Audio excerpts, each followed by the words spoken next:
What's up everybody, D-Man back. Welcome to a brand new video, and Godzilla X Kong The New Empire is on a freaking roll, dropping another wave of TV spots for the new movie. There is a lot to get into this time. We actually got some juicier looks at some of the stuff we talked about previously, and some of this stuff is absolutely crazy, so let's get into it.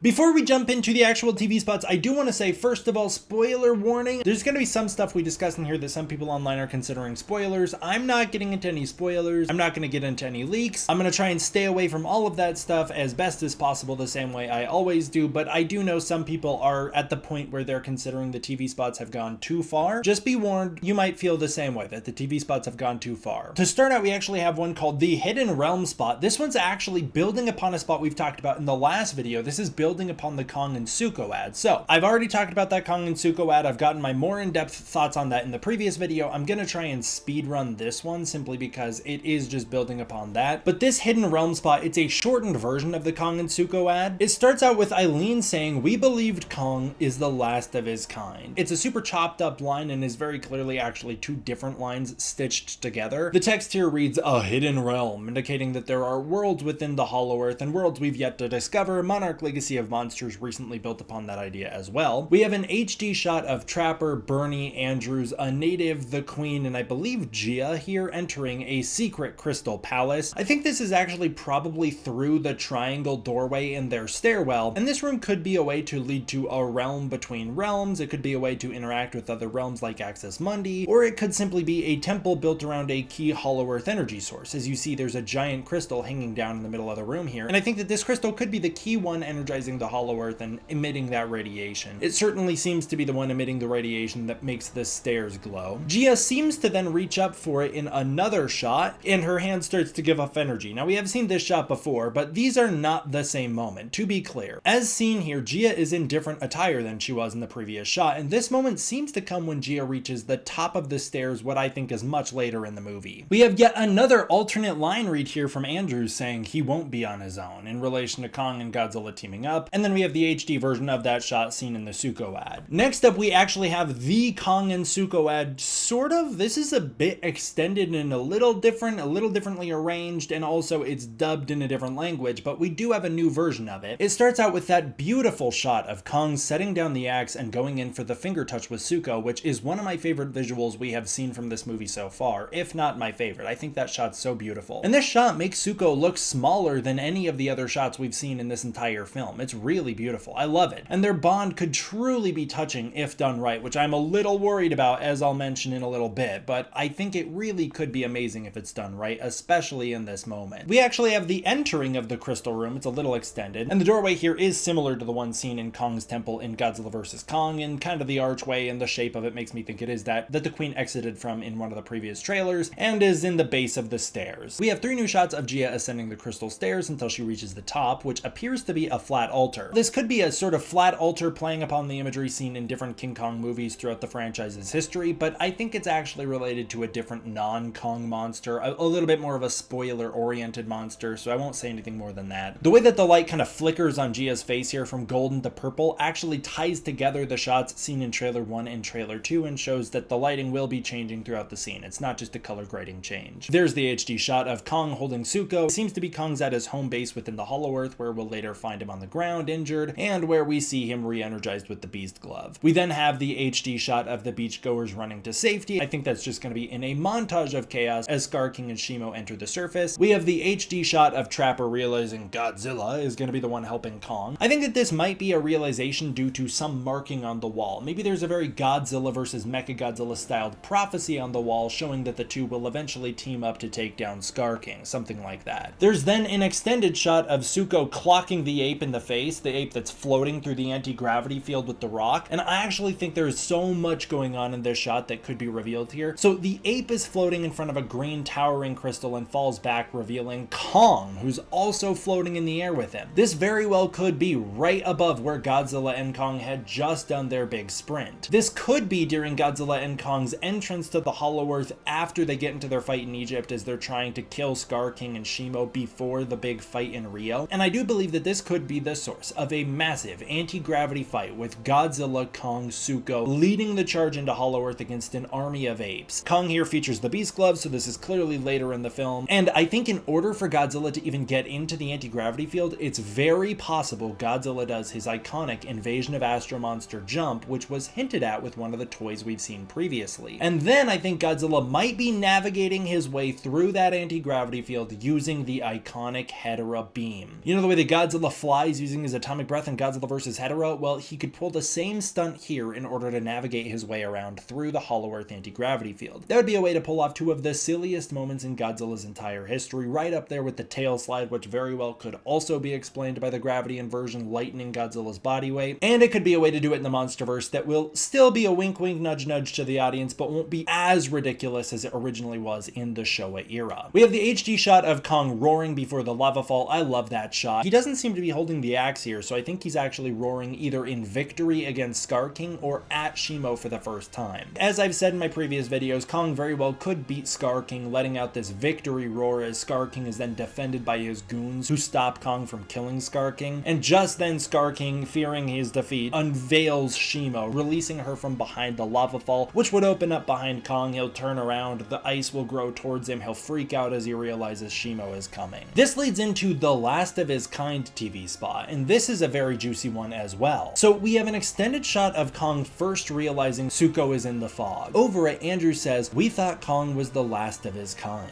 What else were we wrong about?" In this voiceover, the line feels a little more authentic than the actual line heard in the first trailer, which makes me think this very well could be the line in the movie. We have a new reaction shot of Kong seemingly noticing something sneaking up on him from behind. Now, this is a bit of a gripe of mine, but the Kong in Kong Skull Island had a way better awareness of his surroundings and when things were sneaking up on him from behind. He was also just way better of a fighter than the Wingard Kong. I think Adam Wingard really doesn't understand the fighting style that Jordan Vogt Roberts presented for Kong and has completely changed it. But to be fair to Kong and to Wingard, who I do think is an amazing action director, I think Kong could just be taken off guard here, considering he also believed he was the last of his kind, and him meeting Suko is completely shattering his world, as he has spent his entire life hoping for connection with another member of his species and is now coming face to face with one. This leads into the thing that people think is a little spoilery, as Kong is then jumped by two different apes. They are both much smaller than Kong, like probably about 50 feet shorter than him, and they're also just scrawnier than him. Kong has way more muscle than either of these apes. They are most likely malnourished from living within Skar King's kingdom, and Kong is also a rather healthy member of his species. It's been said by Adam Wingard and Michael Dougherty that Kong represents the peak of his species. The Birth of Kong comic reveals he was born to the two strongest members of his kind, and then Kong grew up on Skull Island without anyone to share resources with, so he is a pretty well-off member of his species and is a pretty good fighter as a result. Kong should, in theory, because of this, be able to overpower these two apes with his brute strength alone once he gets his bearings and realizes what's going on. I think these apes clearly are working for Skar King, that's no surprise, and they're most likely trying to kidnap Kong to bring him back to the fight pit, although I don't think they will succeed. Another shot shows the apes actually bringing Kong to the ground, slamming his head into the rocks, completely disorienting him. Because Kong set his axe down earlier when he meets Suko, I don't think he's going to be able to pick that up and use it. It's not at his disposal. In fact, it's kind of hard to tell because it's low quality, but it almost looks like the impact of Kong hitting the ground sends the axe sliding away. The apes might even be trying to steal the axe for Skar King, and that could be a big reason why they're targeting Kong in the first place. All of this has me a little worried that this moment is going to undercut the thematic tension and emotional weight of Kong and Suko's first meeting, which I do think is going to be a big disappointment if that's the route they go. I hope they let that moment breathe before getting into this fight scene. Maybe Kong beats up the other apes and Suko winds up staying with him, leading into that whole section from the other trailers we've seen so far where Kong and Suko kind of wander around the Hollow forth, and Suko shows Kong the whole new world before leading him to the Skar King cave. In this case, Kong's already come in contact with other members of his species that are adults now, so him seeing the kingdom of the apes isn't as meaningful as we originally thought. There is this wonderful dolly zoom on Kong. I absolutely love this shot, and I love the way that Wingard films these characters like people, putting the camera there and interacting with the kaiju as if they are people. That's great. Through the dolly zoom on Kong here, you can see other apes are backing away in fear behind him, giving him space. I believe that this dolly zoom leads directly into the close-up where Kong gets super expressive and his fear shines through as he realizes Shimo is coming. I think the other apes are actually running away from Shimo and the approaching ice storm which is headed Kong's way, and I think this is going to be when Kong meets Shimo for the first time. Again, due to the way Kong is standing very proudly here and angrily, makes me think he probably won the fight with Skar King or was going to win before Skar King got back up, and now the tides are turning and Kong's about to get his ass whooped. Then we see Godzilla rising through the ice. Now the shot is flipped from how we've seen it before, and it actually now mirrors the rebirth of Godzilla as seen through the ice in 1962's King Kong vs. Godzilla. I think this could be the correct orientation for Godzilla simply because otherwise we'd be flipping the 180 during Godzilla's big ice rebirth, or this isn't Godzilla's ice rebirth and this is evolved Godzilla tanking a blast from Shimo's ice beam and then erupting through it, showing that the new evolved Godzilla is probably stronger than Godzilla was before, because I have a feeling the ice beam is going to hurt Godzilla pretty much just as badly as it'll probably hurt Kong, which is why Godzilla would need to evolve in the first place. I just can't think of a good reason on why Godzilla would need to evolve other than the fact that Shimo's ice beam and Skar King's lankiness is just too powerful for him. But that'll do it for this one. I know there's the one that everybody's going to want me to talk about. That's the one where Kong literally rides Godzilla. That spot is nuts, but I'm going to save that for the next video just because I don't like these things getting too long. So in the next one, tune in for what might be the final TV spot for Godzilla X Kong, released for hopefully a while. I really hope they tone it down, slow it down. We've gotten enough, guys. We've gotten enough. But I guess we'll find out. But the next time we're going to dive into that spot, and I hope you stick around for that. I want to give a huge thank you to my patrons over on Patreon. It's through the support of the patrons that I'm able to continue making videos like this for you guys. And by supporting the Patreon, you are directly supporting this channel. I really appreciate it. Thank you guys so much for watching. I hope you enjoyed. I will see you guys next time for the next one. D-Man